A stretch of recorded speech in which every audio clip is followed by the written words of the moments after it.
नमस्कार, मैं भारत पंचवाल स्वागत करता हूं आपका राजीव टाइम्स में। ये रुक करते हैं बुलेटिन की ओर।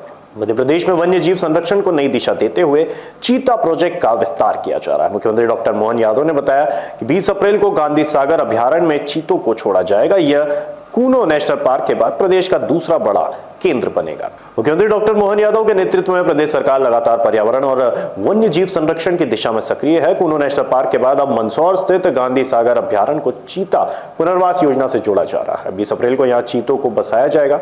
मुख्यमंत्री ने बताया कि केंद्रीय वन मंत्री भूपेंद्र यादव ने इस प्रोजेक्ट की समीक्षा की है और प्रधानमंत्री नरेंद्र मोदी की उपस्थिति में कूनो से इसका शुभारंभ हुआ था।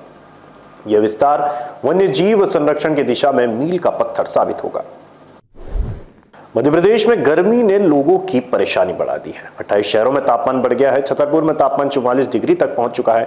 मौसम विभाग के मुताबिक अगले 3 दिन तक हालात ऐसे ही बने रहेंगे।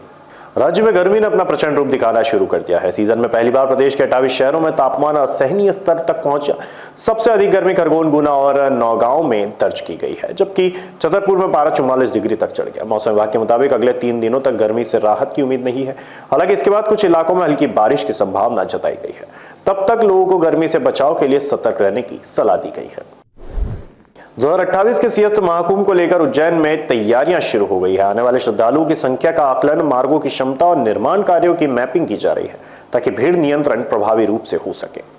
उज्जैन में 2028 के सिंहस्थ महाकुंभ के लिए व्यापक योजना तैयार की जा रही है। सभी प्रमुख मार्गों का एस्टिमेट किया जाएगा ताकि श्रद्धालुओं की संख्या और वाहन दबाव का सटीक अनुमान लगाया जा सके। साथ ही कंस्ट्रक्शन कार्यों की लोकेशन मैपिंग की जाएगी जिससे इंफ्रास्ट्रक्चर को सुव्यवस्थित किया जा सके। प्रशासन का फोकस इस बार बेहतर क्राउड मैनेजमेंट और श्रद्धालुओं की सुविधा पर है। इस आयोजन के लिए आधुनिक तकनीक और डेटा आधारित रणनीति अपनाई जा रही है। दतिया को आध्यात्मिक पर्यटन केंद्र के रूप में विकसित किया जा रहा है। केंद्र सरकार ने प्रसाद योजना के अंतर्गत 44.24 करोड़ रुपए की स्वीकृति दी है, जिससे मां पीताम्बरा पीठ और आसपास के धार्मिक स्थलों का कायाकल्प किया जाएगा।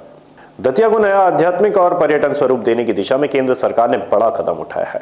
प्रसाद योजना के तहत 44.24 करोड़ रुपए की धनराशि स्वीकृत की गई है। इस राशि में मंदिर परिसर का जीर्णोद्धार, पर्यटक सुविधाओं का विकास और श्रद्धालुओं के लिए व्याख्या केंद्र निर्माण होगा। योजना के तहत धार्मिक स्थलों को स्वच्छ, सुरक्षित और सुव्यवस्थित बनाया जाएगा, जिससे दतिया की स्थानीय अर्थव्यवस्था को भी मजबूती मिलेगी। ये योजना धार्मिक और सांस्कृतिक विरासत को संरक्षित करने की दिशा में एक बड़ा कदम है।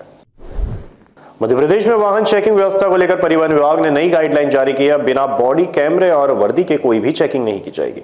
चालान सिर्फ POS मशीन से होंगे और प्रक्रिया पूरी तरह रिकॉर्ड में होगी। ट्रांसपोर्ट कमिश्नर ने वाहन चेकिंग को पर्दाफाशी और व्यवस्थित बनाने के लिए 8 पॉइंट की गाइडलाइन जारी की है। चेकिंग अब सिर्फ वर्दीधारी स्टाफ की मौजूदगी में होगी, जिनकी नेम प्लेट स्पष्ट रूप से लगी होगी। बिना बॉडी वॉर्न कैमरा और बिना वर्दी के चेकिंग प्रतिबंधित होगी। चालानी कार्रवाई केवल POS मशीन के माध्यम से की जाएगी। साथ ही चेकिंग के दौरान 2 कैमरे स्टैंड बाय मोड पे रिकॉर्डिंग पर रहेंगे। वाहन रोकने की अवधि 15 मिनट से अधिक नहीं होगी, अन्यथा जिम्मेदार अधिकारी पर कार्रवाई की जाएगी। और फिलहाल के लिए बुलेटिन में इतना ही। तमाम जानकारी के लिए देखते रहिए राजीव टाइम्स।